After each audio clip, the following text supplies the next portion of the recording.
요한일서 강해 설교를 쭉 해오는 중인데 성탄절 예배 그리고 연말 연시 송구영신 집회, 신년 집회 설교가 중간에 조금 끊어지는 듯한 느낌이 있어서 간단하게 그동안 1장부터 3장까지 요한 사도가 말씀하려고 했던 핵심의 내용을 정리하고 오늘 말씀을 여러분에게 드리려고 합니다.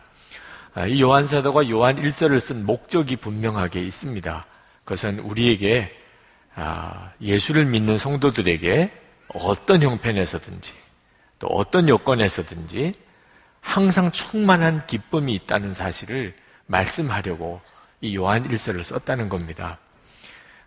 요한 일서 1장 4절에 우리가 이것을 쓰면 우리의 기쁨이 충만하게 하려 함이라. 여러분, 이거 정말 놀라운 일이잖아요. 어떤 형편에서든지. 특히 요한일서 당시에는 대단한 핍박이 있었던 때입니다. 그런데도 예수를 믿는 성도에게는 기쁨이 충만하다는 것을 증거하기 위해서 이 요한일서를 썼습니다. 그러므로 우리가 요한일서를 읽고 또 말씀을 들으면서 이 요한 사도의 목적이 어떻게 우리에게 그대로 이루어지는지를 여러분이 잘 지켜보면서 말씀을 따라오셔야 말씀의 진정한 축복을 또 그 맥을 여러분이 잘 붙드실 수 있겠습니다. 세상에 어려운 일이 생겨도 핍박이 와도 어떻게 충만한 기쁨이 있을 수 있을까요? 그 핵심은 예수님이십니다.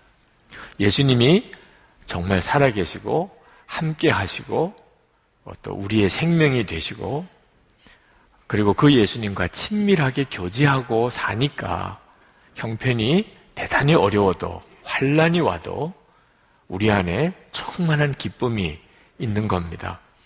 그래서 요한 사도가 말씀하려는 또 하나의 핵심이 바로 살아계신 주님과의 친밀한 사귐과 교제입니다.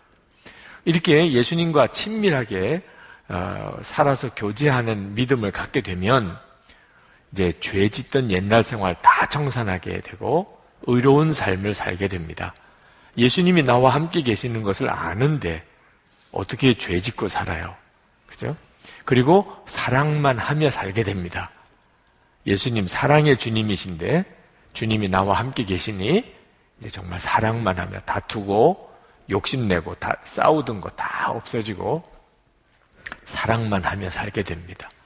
그리고 이렇게 의롭게 사는 것과 사랑만 하며 사는 것을 보면서 하나님의 자녀구나 마귀의 자녀구나 하는 것을 구분할 수도 있다는 겁니다. 아무리 교회를 다닌다 그러고 예수를 잘 믿는다 그래도 불법을 행하고 또 미워하고 또 원수를 풀지 않고 사랑하지 못하면 그는 마귀 자녀인 것입니다. 그건 대단히 중요한 분별 기준입니다. 그래서 요한 사도가 이제 4장에 와서 다시 한번 모든 영을 믿지 말고 반드시 점검해 보라는 겁니다. 겉으로는 예수를 잘 믿는 사람들, 겉으로는 다 믿음이 좋다는 사람들, 또 이렇게 귀에 들리기에는 솔깃한 여러 가지 교훈과 진리, 예언을 받았다는 그런 말을 들어도 항상 이 영이 어디서부터 왔는지를 점검하라는 겁니다. 요한 사도가 적그리스도가 교회에서부터 나왔다고 말했잖아요. 적그리스도가 같은 교인들이었습니다. 한동안에는 예수를 잘 믿는 사람들인 줄 알았어요. 그런데 나중에 보니까 그들이 적그리스도였다는 겁니다. 여러분, 하나님이 죽었다고 이렇게 외쳤던 니체, 그가 목사 아들이었고 신학생이었습니다. 그러므로 어떤 말을 듣든지 이것이 영이 어디서부터 온 것인지를 우리가 분별해야 합니다. 오늘 4장 1절에 사랑하는 여러분, 어느 영이든지 다 믿지 말고 그 영들이 하나님에게서 났는가를 시험하여 보십시오. 거짓 예언자가 세상에 많이 나타났기 때문입니다. 그런데 이 영을 분별하는 기준으로 요한 사도가 말씀하시는 것이 예수님의 성육신을 믿느냐 하는 겁니다. 예수님이 육체로 나셨다. 정말 참 하나님이 참 사람이 되셨다는 것을 믿으면 그건 하나님께로 온 영이고, 그걸 믿지 않으면 그는 하나님과 상관이 없는 영이라는 겁니다. 2절 말씀에 여러분은 하나님의 영을 이것으로 알 수 있습니다. 곧 예수 그리스도께서 육신을 입고 오셨음을 시인하는 영은 다 하나님에게서 난 영입니다. 아니, 갑자기 웬 교리 이야기인가? 여러분, 교리 이야기 나오면 잠만 오시는 분들도 있으시죠? 갑자기 성육신이라고 하니까 듣기가 좀 어색하고 힘들어 하시는 분들 계시겠지만 대단히 중요한 내용이니까 잘 들어보시기 바랍니다. 이 예수님이 육체를 입고 오셨다. 예수님이 하나님이신데 또 사람이 되셨다. 이 성육신인데 이 믿음이 있고 없고가 우리 신앙생활에 미치는 영향이 엄청납니다. 마귀는 우리를 예수님의 속죄의 복음을 알지 못하고 믿지 못하도록 발악을 합니다. 어떻든지 예수님의 속죄에 대하여 우리로 믿지도 알지도 못하게 하려고 발악을 하는데, 그 예수님의 속죄를 믿지 못하게 하는 키가 되는 것이 바로 성육신입니다. 하나님이 사람이 되셨다는 것. 하나님이 사람이 되셨다는 것만 안 믿어지면, 그러면 십자가도 아무 의미가 없고 예수님의 부활도 없고 우리의 구원도 없고 우리의 속죄함도 없습니다. 초대교회 때 벌써 예수님은 성육신 하신 게 아니다라고 주장하는 이들이 생겼어요. 그 사람들이 영지주의자라고 말합니다. 여러분들 중에는 좀 낯선 이야기로 들릴지도 모르겠고 이미 들어보신 분들도 있겠지만 초대교회 자체가 무너질 뻔했던 무서운 이단입니다. 근데 그들이 다 예수를 믿는 사람들이었고 교인들이었습니다. 그런데도 그들은 예수님이 성육신 하신 것을 믿지 않았어요. 이 영지주의자들은 어떻게 생각했냐면 사람은 영과 육으로 되어 있다라고 생각했고, 영은 굉장히 중요한 영생을 얻는 것이니까 영은 구원받아야 되고, 그리고 육은 이건 죄 덩어리, 어쩔 수 없이 세상 식대로 살다가 죽으면 끝나는 거, 육은. 그러니까 사람은 이렇게 둘로 구성이 되어 있는데 육은 기대할 거 없고 영은 반드시 구원받아야 되는 것. 이렇게 나누었어요. 그래서 예수를 믿으면 영원히 구원을 받는 겁니다. 그래서 영생을 살아요. 육신은 이렇게 살든 저렇게 살든 이 세상에서 죽으면 끝나요. 그래서 뭐 육신으로 어떻게 바로 사는 것은 기대하지도 말고 강조하지도 않고, 그런데 하나님은 거룩한 영이신데 이렇게 죄 덩어리인 육신을 입고 오셨다. 말도 안 된다는 거예요. 그러니까 영지주의자들은 예수님이 귀한 분이라고는 생각해요. 그러나 예수님은 인간일 뿐입니다. 하나님의 성령께서 이 한 예수라고 하는 한 사람을 택해서 그 속에 들어오신 건 사실이에요. 그 사람 속에. 그러나 예수님과 하나가 되신 건 아니에요. 그러니까 예수님, 인간 예수 속에는 하나님의 영도 있고 그리고 인간 예수도 있어요. 같이 있었어요. 그러다가 예수님이 천국 복음도 전하시고 또 기적도 행하신 것은 다 하나님의 성령으로 된 거죠. 그렇지만 예수님이 십자가에 죽으실 때 하나님의 성령은 떠나가셨어요. 왜? 하나님은 죽으실 수가 없으니까. 그래서 죽은 것은 인간 예수만 죽은 거죠. 뭐 이런 식의 논리입니다. 근데 이런 믿음이 초대교회에 굉장히 강하게 퍼졌어요. 아, 영혼과 육신이 있는 거구나. 영혼은 중요한 거고 육신은 살아보니까 뭐 어쩔 수 없이 죄 짓는 몸이고, 그러니 영혼만 구원받으면 되는 거구나. 육신은 뭐 어쩔 수가 없이 그냥 버림받은 것처럼. 그러니까 아무렇게나 살아도 상관이 없구나. 그래서 그게 구원의 복음인 줄 알았다니까. 이게 얼마나 무서운 사상인가 하는 것을 요한 사도가 말씀하고 있는 겁니다. 왜? 정말 예수님이 참 하나님이시면서도 참 사람이 아니었다면 십자가는 완전히 쇼예요.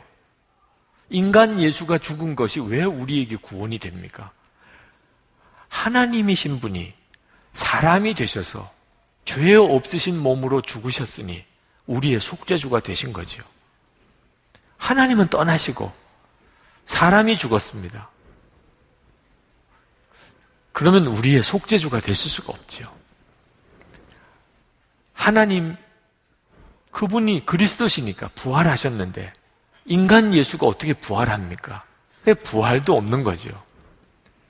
게다가 지금 우리에게 예수님께서 오셔서 우리와 함께 하시고 우리와 온전히 하나가 되어주시고 예수님의 생명으로 살게 되는 이런 역사도 없는 겁니다.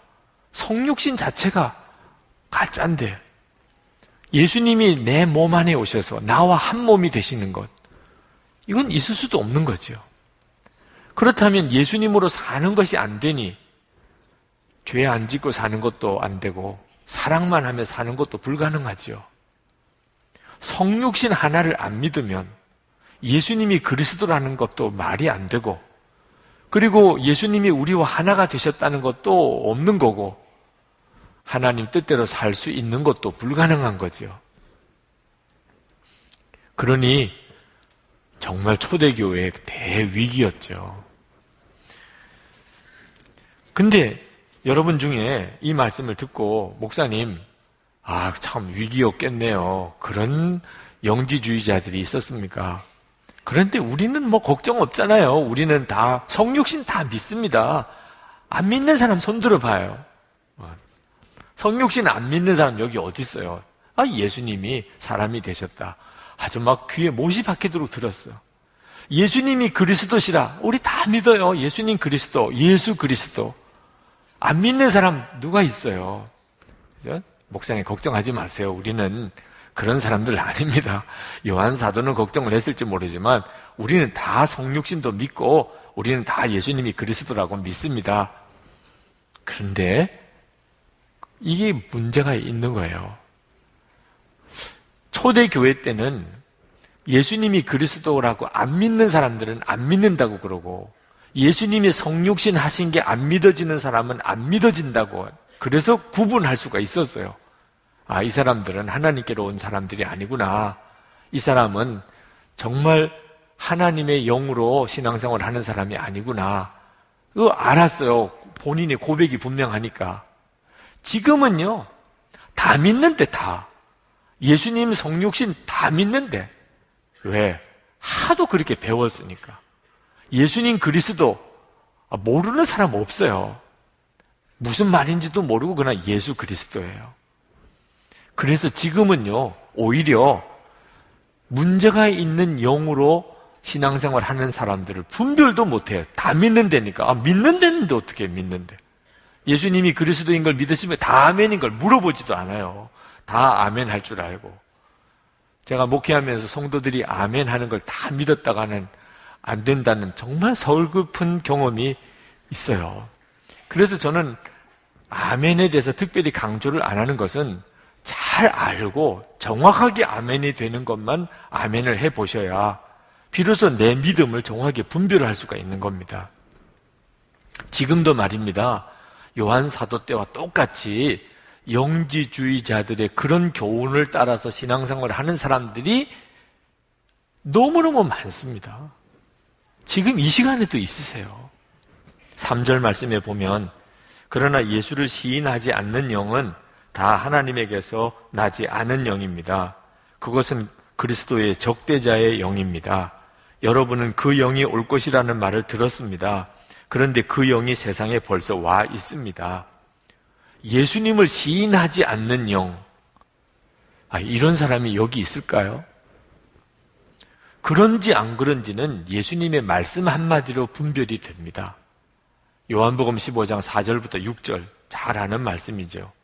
내 안에 거하라, 나도 너희 안에 거하리라. 가지가 포도나무에 붙어있지 아니하면 스스로 열매를 맺을 수 없음 같이 너희도 내 안에 있지 아니하면 그러하리라. 나는 포도나무요, 너희는 가지라. 그가 내 안에, 내가 그 안에 거하면 사람이 열매를 많이 맺나니 나를 떠나서는 너희가 아무것도 할 수 없습니다. 사람이 내 안에 거하지 아니하면 가지처럼 밖에 버려져 마르나니 사람들이 그것을 모아다가 불에 던져 살았느니라. 여러분이 정말 성육신을 믿는지, 예수님이 그리스도라는 사실을 믿는지 아닌지는 여러분의 삶이 오늘 예수님이 말씀하신 이 삶인지 그것에 따라 달라지는 거예요. 예수님은 포도나무고 여러분은 가지입니까? 여러분은 정말 그렇게 지금 살아가고 있어요? 여러분은 예수님 안에 거하고 예수님은 여러분 안에 거하셔서 예수님과 여러분이 정말 하나가 되셔서 여러분을 통해서 예수님의 열매가 많이 맺어지십니까? 정말 그렇습니까? 그러면 예수님이 그리스도라고 고백하는 거예요. 그런데 그렇지도 않으면서 예수님 포도나무고 나는 가지다. 도대체 나는 그렇게 됐는지 안 됐는지 자신이 없어요. 예수님 안에 거하고 예수님은 내 안에 거하시고 나도 자신이 없어. 말씀은 좋은데 그게 내 말씀인지 확신이 안 서요. 그런데도 예수님은 성육신 하셨다고. 이건 완전히 교리지식이죠. 진짜 믿음이 아닙니다. 그런데 우리는 하도 듣고 배워서 그렇게 믿어야 된다고 그러니까 말만 그렇게 하고 입으로 고백만 하는 거예요. 그리고는 본인이 믿는 줄로 생각하는 겁니다. 나도 이제 제대로 된 믿음을 가지고 있다. 그러니 더 혼란스러운 겁니다. 정말 내가 예수님의 성육신을 믿고 그리고 나에게도 주님이 오셔서 예수님으로 내가 온전히 연합이 되어 예수님으로 사는 자가 되었는지 그게 그리스도라는 뜻이거든요. 내가 정말 그렇게 믿는지는 내 말을 보는 게 아니고 내 삶을 보고 아는 거예요. 지금 한국 교회의 문제는 완전히 형식적인 신앙에 물들어 버려 있습니다. 형식적인 신앙이 무서운 것은요, 겉으로 형식적으로만 믿으면 진짜 믿는 건 줄 아는 착각에 빠지는 겁니다. 들어서 아는 게 진짜 믿는 건 줄로 착각에 빠져서 자기도 속고 남도 속이고 사는 거예요.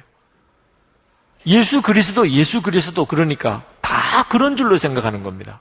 입으로만 예수 그리스도지 실제로는 예수가 그리스도가 아닌 걸 그 사람에게서. 왜? 삶을 보니까 아닌 거예요. 삶을 보니까. 예수님이 그리스도라면 예수님이 생명이고 예수님이 주님이고 예수님이 왕이신데 예수님과 그 사람은 포도나무와 가지처럼 한 몸인데 어떻게 삶은 그러나 말입니다. 4절 말씀을 한번 보세요. 여러분 안에 계신 분이 세상에 있는 자보다 크시기 때문입니다. 여러분, 예수님이 내 마음에 오신 것은 세상보다도 크신 분이 오신 거예요. 그러면 그걸 진짜 믿는다면 어떻게 세상 사람들처럼 살아요? 내 안에 세상보다 크신 분이 오셨어요. 그러면 누가 두려우며 뭐가 염려가 됩니까?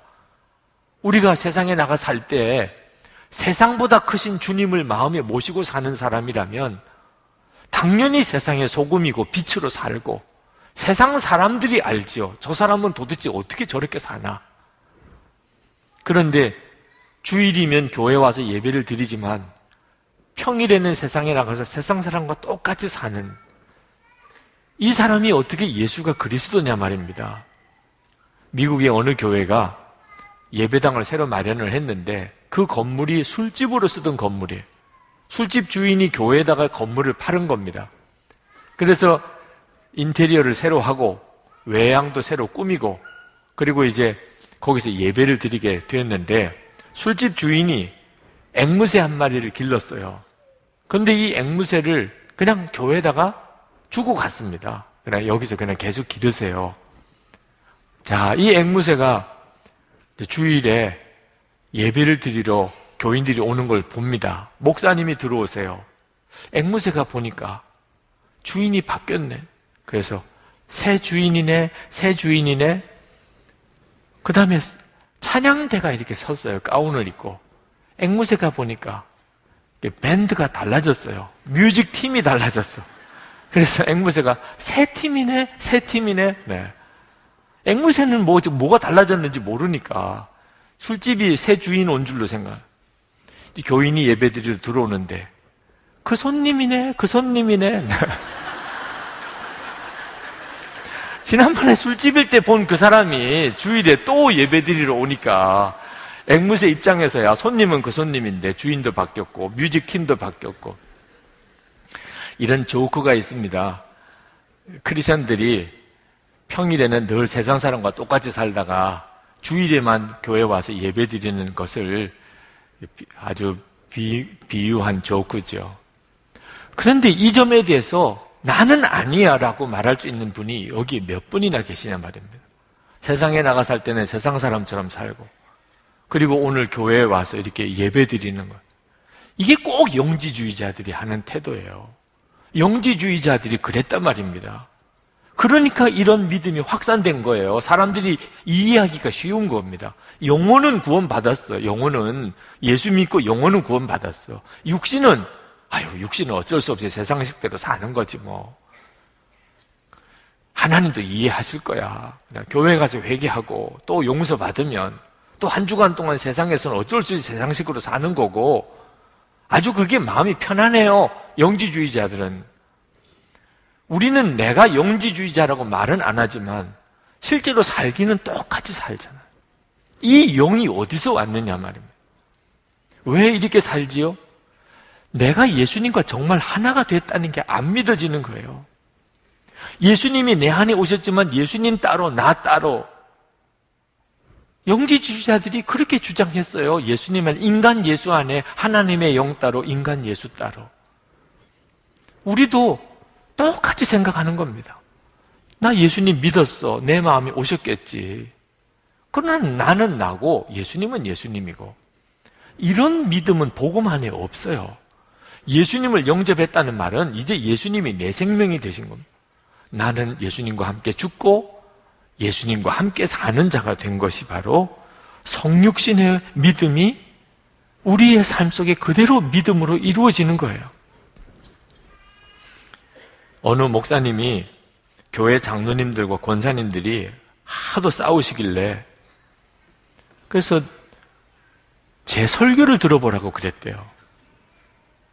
그 선한 목적의 유기성 목사님 설교를 좀 들어보세요. 참 은혜가 됩니다. 그 목사님이 가지고 있는 마음의 목적은 이제 그런 설교를 들어보면 이제 용서도 하고 화해도 하고 사랑도 하고 하도 그런 내용이 설교 중에 많이 나오니까 그리고는 얼마 지나서 그 교회 장로님과 권사님들을 만났더니 아주 제 팬이 됐대요. 듣고 보니까 뭐 은혜도 된다고 그러고 너무 좋아한다고 그러고 그래서 뭐 줄줄이 그냥 휴대폰에다가 담아놓고 듣고 다니면서 듣고 집회에 따라와서 집회에 참석하기도 하고 이랬 아주 뭐 유기성 목사 팬이 됐다고 그러더라고요. 그런데 여전히 싸운대. 그러면서 메일을 보내시기를 이런 경우는 어떻게 해야 되냐. 아주 제가 나는 여전히 능력이 없는 설교자구나 이런 생각이 들더라는 거. 설교 은혜 받았다는 것도요 다 소용없더라고요. 설교 은혜 받았다. 정말 말씀이 너무 좋아. 근데 자기에게는 적용이 안 되는 겁니다. 누구 들으면 좋을 텐데 누구 들어야 될 텐데 참 말씀이 너무 좋아. 여러분 우리가 형식적인 신앙에 빠져버리면 자기가 자기를 속입니다. 나는 잘 믿는 줄 알고 나는 당연히 예수님은 성육신 하셨다고 믿고 나는 당연히 예수님 그리스도라고 믿지만 내 삶은 주변 사람도 다 알아요. 그 믿음이 아닌 걸. 요한계시록 2장 4절에 보면 에베소 교회를 향하여 주님이 말씀하십니다. 너를 책망할 것이 있나니 너의 처음 사랑을 버렸느니라.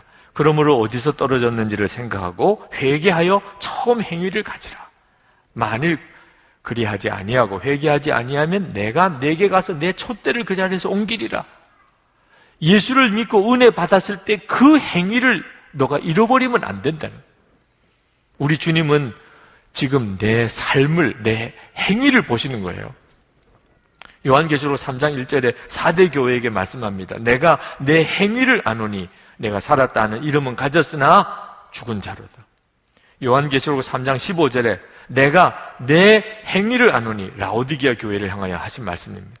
내가 차지도 아니하고 뜨겁지도 아니하도다. 내가 차든지 뜨겁든지 하기를 원하노라. 내가 이같이 미지근하여 뜨겁지도 아니하고 차지도 아니하니 내 입에서 너를 토하여 버리리라. 내가 말하기를 나는 부자라 부유하여 부족한 것이 없다 하나 내 공고한 것과 가련한 것과 가난한 것과 눈먼 것과 벌거벗은 것을 알지 못하는도다. 여러분, 무서운 미혹이 와 있습니다. 차라리 안 믿는다 그러면은 바로 잡아라도 드리죠. 안 믿는다 그러면 성육신에 대해서 다시 가르치고 예수가 그리스도라고 하는 것에 대해서 다시 가르칠 수 있지요. 믿는 되는데 어떻게 믿는 되는데 다 믿는 줄로 넘어가는 거죠. 실제로는 삶으로는 안 믿는데 말이에요. 그 요한 사도 당시 초대교회보다 지금이 영적으로 더 어려운 때예요. 아주 무서운 때입니다. 마귀가 얼마나 간교하게 했는지. 윌리엄 로우가 경건한 삶을 위한 부르심이라는 책에서 세상에서 가장 훌륭한 성도는 가장 기도 많이 하거나 가장 금식 많이 하는 성도가 아니다. 가장 구제 많이 하는 성도도 아니다. 항상 하나님께 감사하고 모든 것에서 하나님을 찬양하는 성도다라고 말했습니다. 그런데도 어떤 성도는 목사님 예수를 믿지만 이제는 기쁨도 없고 감격도 없어요. 말을 쉽게 해버립니다. 예수를 믿지만 기쁨도 없고 감격도 없대요. 예수 안 믿는 겁니다. 예수를 믿는데 어떻게 그렇게 되냐 말입니다. 본인은 예수를 믿는다고 생각하지만 문제는 본인이 사는 삶을 봐야 되는 거죠. 감격도 없대요. 기쁨도 없대요. 그런데 어떻게 금방 예수를 믿는다고 말은 해야죠. 아, 내가 어딘가 떨어졌구나. 문제가 있구나. 내가 마음이 식어버렸어요. 사랑도 없고 기쁨도 없고 감격도 없어요. 내가 어디서 떨어졌지? 내가 예수님을 붙잡는 손을 어디선가 놓아버렸어요. 주님과 관계가 어디서 문제가 생겼어요. 그러면 본인이 찾아냅니다. 그런데 예수를 믿는데도 안 되는데 어떡하냐고 나오면 이 사람은 그냥 영원히 헤매는 겁니다. 예수를 믿어도 10년을 믿고 20년을 믿어도 왜 이렇게 시험은 많으며 왜 이렇게 상처는 많으며 왜 이렇게 낙심은 오며 그분은요 생명에 문제가 있는 거예요. 예수님이 생명이 아닙니다. 여러분 4절 말씀을 보세요. 여러분은 하나님에게서 난 사람들이며 6절에 보세요. 우리는 하나님에게서 났습니다. 여러분 사람이 다 똑같지가 않습니다. 세상에서 난 사람이 있고 하나님에게서 난 사람이 있습니다. 그래서 세상 사람이라고 하고 하나님의 자녀라고 하는 겁니다. 나기를 다르게 났어요. 우리가 세상에 나가서 사람들을 만나면 아니 우리가 다릅니까? 다 대한민국 사람이죠. 우리도 예수 믿기 전에는 다 그들처럼 그렇게 살았죠. 그런데 어떻게 그 사람들은 세상에서 났고 우리는 하나님에게서 났다고 말합니까? 예수를 믿을 때 우리에게 엄청난 일이 벌어졌어요. 생명이 바뀌어버린 겁니다. 생명이. 예수를 내가 영접하는 순간에 나는 더 이상 세상에서 난 사람이 아니고 하나님에게서 난 사람이에요. 여러분도 여러분의 자녀를 낳았으니까 아시잖아요. 그러니까 여러분의 자녀지요. 여러분이 낳지 않은 아이는 여러분의 자녀일 수 없지요. 아니, 우리가 예수를 믿고 난 다음에 하나님에게서 난 사람이 되어버렸어요. 생명이 바뀌어버린 겁니다, 생명이. 그래서 우리가 예수 믿는 걸 나는 죽고 예수로 산다고 말을 하는 겁니다. 엄청난 역사가 일어난 거예요. 나는 죽었다. 장례식 이미 치렀어요. 세례 받을 때 우리는 장례식 치렀습니다. 그리고 이제는 예수님의 생명으로 사는 자가 되었어요. 여러분이 이 사실을 진짜 믿으면 여러분은 예수가 그리스도라는 걸 믿는 거고 예수님의 성육신도 믿는 거예요. 그런데 나는 죽었다는 게 안 믿어져. 나는 진짜 죽어봐야 죽은 줄 알겠어. 정말 한번 죽어보실래요? 왜 육신이 죽기 전에 이 믿음을 못 취하냐 말입니다. 주님은 이미 그런 은혜를 주셨는데 예수님과 함께 우리가 죽는 은혜를 이미 주셨는데 왜 은혜를 그렇게 못 붙잡냐 말입니다. 나는 죽었다. 2014년 새해 첫 주일인데 이제부터 나는 죽었다. 정말 믿기로 작정하면 그러면 오늘 가족들 어떻게 만나실 거예요? 여러분은 죽었는데 예수님의 생명으로 만나는 거죠. 예수님의 사랑으로 만나는 겁니다. 나는 죽었으니 뭐래. 이건 엄청난 변화예요. 가정생활에 엄청난 변화예요. 여러분이 예수님과 함께 죽었고 새 생명을 얻은 자라는 사실을 진짜 믿으면, 여러분 한 사람만 진짜 믿으면 가정 다 바뀝니다. 여러분 내일부터 직장에서 직장 동료들 어떻게 만나실 거예요? 이미 죽었는데 예수님의 생명으로, 예수님의 사랑으로 그들을 만날 뿐이에요. 여러분 길거리에서 사람하고 이렇게 스쳐 지나가도 그들은 예수님을 만난 거예요. 여러분이 이미 예수님과 함께 죽고 예수로 사는 사람이니. 교인들 마찬가지죠. 이번 송구영신 지나고 신년 집회, 어제 지난 금요일 제가 갑자기 설교를 해야 되는 사정이 생겨서 하나님께 기도하는 중에 주님이 주신 말씀이 한 해 더 사는 거다. 한 해 더 사는 거. 한 해 더 사는 거래요. 한 해. 여러분이 이 사실을 진짜 믿으면, 그러면 뭘 먹고 사는 걱정이 있어요? 한 해 더 사는 건데 뭘 미워하고 싸워요? 하나님이 우리에게 주신 것은 한 해 더 축복이에요. 우리의 삶 전체가 바뀌어요. 예수님으로 사는 것. 여러분, 이제부터는 나를 죽여주세요라고 기도하지 말고 나는 죽었습니다 라고 그렇게 기도하세요. 무슨 일이 벌어지는지 보세요. 여러분에게 성육신이 일어나네요. 여러분에게. 그래서 알게 됩니다. 아, 예수님은 하나님이시고 사람이셨겠구나. 내게 이런 일이 벌어지니, 예수님으로 사는 일이 벌어지니 말이에요. 새벽기도 안 해서, 철야기도 안 해서, 금식기도 안 해서 여러분 시험이 오고 방황하고 무너지는 거 아닙니다. 근본적으로 생명이 안 바뀐 걸, 마귀에게 사로잡히고 세상에게 사로잡혀 살면서 기도 많이 한다고 해결이 되겠습니까? 이제는 예수님의 생명으로 사는 자가 되어야 그 다음에 기도도 있고 순종도 있고 역사도 있는 거죠. 여러분, 새해 결심을 다 나름대로 하셨을 거예요. 그렇지만 일주일도 못 갑니다. 다 경험해 보셨잖아. 그래서 인생을 좀 오래 산 분들은 새해 결심도 안 해요. 어차피 못 지킬 거. 그죠? 결심해봐야 며칠 못 가서 영 똑같이 또 원위치로 돌아오는 거. 이렇게 생각하는 사람도 있을 정도입니다. 그러나 새해 결심이 왜 안 지켜지나요? 여러분에게 충격이 없기 때문에 그렇습니다. 우리 습관은 어지간해서 못 바꿉니다. 어지간한 충격이 아니면 내 습관 못 바꿉니다. 그저 기도 몇 번 했다고 그 습관이 바꿔지지 않습니다. 내일 새벽 기도도 안 드시는 분들도 꽤 많으실 거예요. 결심했다고 되는 것도 아닙니다. 그러나 안 바꿔지는 것도 아니에요. 예를 들면 폐암 걸리고 나면 담배 끊습니다. 간암 그러면 술 끊습니다. 워낙 충격이 크니까 말이에요.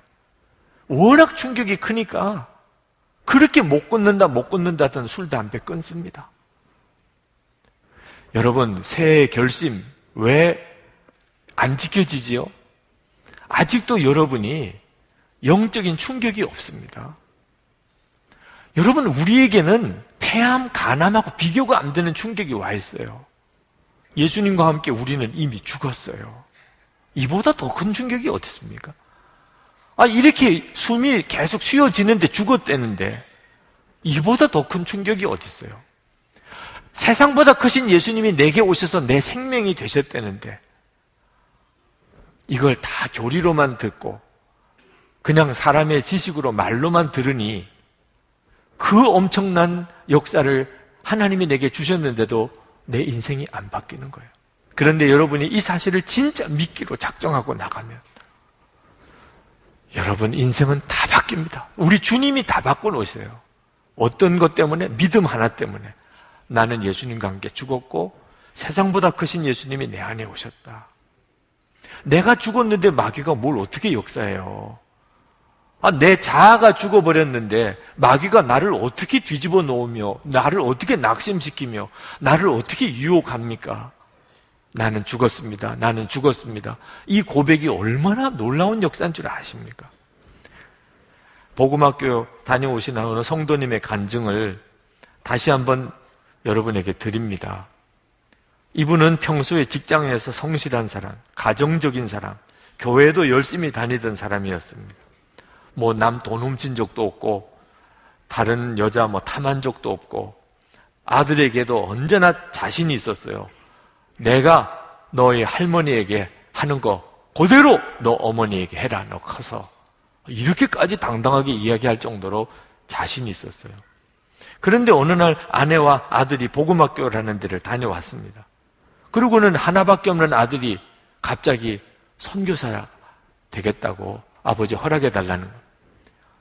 그 믿음이 좋았다고 생각하던 이 분이 아들이 갑자기 선교사 되겠다. 대학원 졸업하고 이제 미국 유학을 준비하고 있는 아이가 선교사 가겠다는 거예요. 잘했다. 너 그렇게 해주기를 바랬어. 너 정말 훌륭하구나. 이래야 이게 믿음 좋은 아버지잖아. 그 말을 듣는 순간에 막 혀가 꼬이는데 꼭 지금 가야 되냐 꼭 너가 가야 되냐. 자기가 생각해도 이게 지금 믿음의 말이 아닌 것 같다고 생각하면서도 달리 무슨 말을 해야 될지도 모르겠고 영 자기가 헤매고 있는 거예요. 내가 진짜 믿음 좋은 아버지였나. 이 말할 자신이 없더라는. 그런데 아내는 더 펄쩍 뛸 줄 알았어요. 평소 같으면 아내가 더 말도 안 돼. 그런데 아내가 아들 편을 드는 거예요. 더 난감한 것은 툭 하면 아내와 아들이 자기가 죽었다는 겁니다. 뭐가 죽었는지 이해가 안 되는데 하여튼 계속 죽었다. 그래서 자기는 나는 살아있다. 그렇게 이야기를 했대. 그런데 살아있는 사람이 죽은 시체들 옆에서 지내는 게 너무 힘들더래. 그래서 이제 머리를 굴려서 어떻든지 죽은 아내와 아들을 살려내려고 애를 썼는데 이게 마음대로 안 되는 겁니다. 그러다가 마음에 아내와 아들이 진짜 믿는 게 아닐까. 내가 그동안에 잘 믿는다고 했던 것은 다 이게 가짜가 아니었나 하는 생각이 들어서 고민이 되는 거예요. 그러다가 아내가 다녀왔다는 복음학교, 그게 도대체 뭔지, 나도 거기 갔다 오면 무슨 답을 얻지 않을까. 그래서 복음학교 가겠다고 신청을 했습니다. 그리고는 아내에게 물었어요. 어떻게 하면 잘 갔다 오는 거냐. 5박 6일 동안 꼬박 들어가 있어야 된다는데 어떻게 하면 거기 잘 지낼 수 있어? 그렇게 물었더니 아내가 밥 많이 먹고 시키는 대로 하면 된다고. 아무런 도움이 안 돼. 물어봐도 아무런 도움이. 또 아내에게 물었대요. 나는 몸이 아파서 군대도 안 갔다 왔잖아. 사람들하고 합숙하는 거, 먹고 자고 같이 지내는 거, 난 정말 너무 힘든데 5박 6일 동안 그렇게 살다 보면 나 죽을지도 몰라. 그랬더니 아내가 너무 기다렸다는 듯이 확실하게 죽으세요. 그렇게 이야기를 하는 바람에 그때는 진짜 섭섭하더래. 확실하게 죽으라는 이야기가. 그때까지만 해도 이분이 하나님을 믿는다고는 하지만 세상 속에서 하나님의 말씀대로 살 수 있다고는, 절대 그렇게 살 수 있다고는 생각을 못하던 사람이었어요. 믿음 따로 삶 따로 모순된 신앙생활을 하고 있으면서도 본인은 나름대로 잘 믿는다고 생각했던 거죠. 복음학교 갔어요. 그동안에 교리로 알고 지식으로 알던 예수님의 피, 보혈, 예수님의 죽음, 그 놀라운 비밀을 비로소 깨달은 겁니다. 십자가에서 내가 죽고 예수님과 연합되었다는 이 놀라운 진리를 비로소 가슴으로 받아들이게 된 거예요. 갈라디아서 2장 20절, 내가 그리스도와 함께 십자가에 못 박혔나니 그런즉 이제는 내가 산 것이 아니요 오직 내 안에 그리스도께서 사신 것이라. 이제 내가 육체 가운데 사는 것은 나를 사랑하사 나를 위하여 자기 몸을 버리신 하나님의 아들을 믿는 믿음 안에서 사는 것이다. 이 말씀이 이해가 되고, 이 말씀이 믿어지고, 이 말씀이 사모하게 되고, 이 말씀을 자기가 고백하게 되더라니까. 이제는 죽은 척 하는 게 아니고 진짜 죽은 거예요. 자기가 새 생명을 얻은 기쁨이 너무나 찬양이 되는 겁니다. 이렇게 그는 십자가를 통과했어요. 그리고 집으로 돌아와서 아들을 만났습니다. 그 아들에게 아들아, 내가 선교사 가겠다고 처음 말했을 때 이 아버지가 기쁘게 잘했다 대답해 주지 못한 거 정말 미안하다. 하나님이 너를 도와주시겠지만 나도 너의 후원자가 되어줄게. 너 정말 훌륭하다. 그렇게 끌어안아줘. 진심으로 그냥. 아들이 선교사 되겠다는 게 너무 기쁘고 너무 잘했고, 그러면서 그분이 고백하기를 주님이 다시 오시는 그날까지 선교사님들을 돕는 자가 되든지 아니면 제 아내와 더불어 선교사가 되어 주님이 보내시는 그곳으로 가서 이 세상의 땅끝에서 죽어 하늘 복판에서 주님 만나기를 기대하는 삶을 살고 있습니다.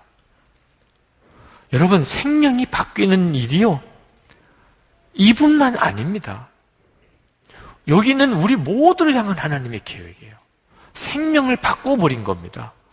그게 예수를 믿는 삶. 예수님의 생명이 내 생명이 되어버린, 이것이 성육신이에요.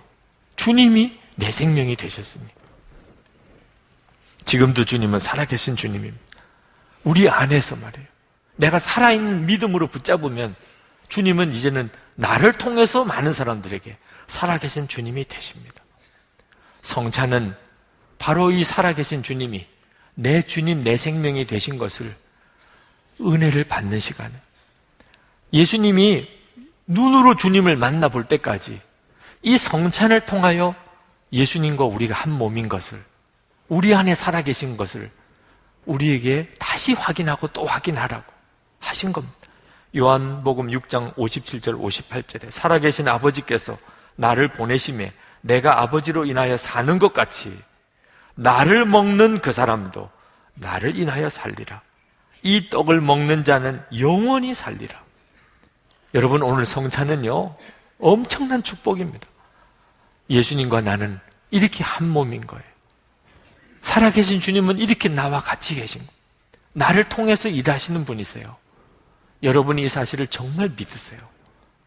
이제 한 해 주어진 겁니다. 진짜 예수님으로 사는가 아닌가. 이번에도 안 되면 찍어버릴지도 모르겠다.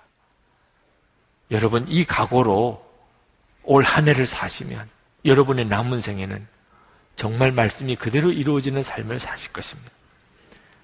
이제 우리 주님과 온전히 연합하는 이 놀라운 축복의 은혜를 감사하며 그렇게 살기로 결단하는 기도를 드리시고, 그리고 성찬을 받겠습니다. 우리 다 같이 통성으로 기도하겠습니다.